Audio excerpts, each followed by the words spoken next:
Le jour du mariage de l'homme, son père a été déguisé en bête de somme pour tirer la charrette. La mariée dans la chaise à porteur est très satisfaite. La belle-mère a vu mais n'est pas intervenue, car elle voulait intentionnellement l'humilier. Ils ignoraient que le jeune homme pauvre qu'ils méprisaient leur ferait bientôt regretter leur attitude. Parce que l'homme a une sœur extrêmement riche. Elle le cherche activement en ce moment. Retour en arrière à ce matin. L'homme est parti joyeusement chercher sa fiancée. Cependant la belle-mère le méprisait car il était campagnard.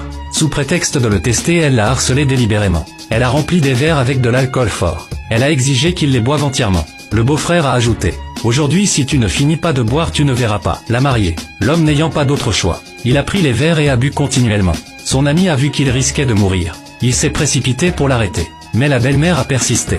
Elle a exigé $10 000 par verre non bu, sinon pas de mariage. La belle-sœur a trouvé que sa mère exagérait. Elle s'est approchée pour raisonner sa mère. Mais sa mère l'a giflé sans hésitation. L'ami ne pouvait plus tolérer. Il a sorti une carte de crédit pour l'homme. La belle-mère a souri en voyant l'argent. Elle a finalement permis à l'homme de voir la mariée. L'homme croyait que le mariage pourrait enfin avoir lieu. Il ignorait que le harcèlement de la belle famille ne faisait que commencer. Alors qu'il cherchait les chaussures de mariage. Mais il ne pouvait pas les trouver. Leur auspiciose allait être ratée. L'homme a demandé à son épouse où se trouvaient les chaussures. Le beau-frère a alors informé l'homme. Pour avoir les chaussures c'est simple. Ajoute $200 000 à la dot. L'homme était très choqué.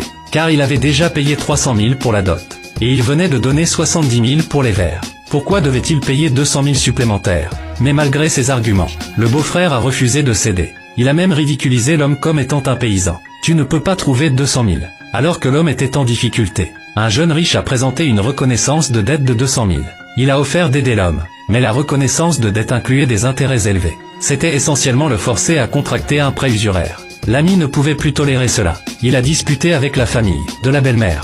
Mais le beau-frère était arrogant. Il a dit que sans argent il devait déguerpir. L'homme n'avait pas d'autre option. Il a accepté de signer la reconnaissance de dette. Pendant ce temps, le père attendait impatiemment la mariée. Mais lorsque l'homme a voulu que la mariée descende du véhicule, la mariée ne voulait pas du tout. Le beau-frère est alors arrivé en courant. Il a dit qu'un cadeau était nécessaire pour qu'elle descende. L'homme a demandé à la mariée. Initialement aucun cadeau de descente n'avait été convenu. Mais la mariée a répondu que l'homme ne tenait pas compte d'elle.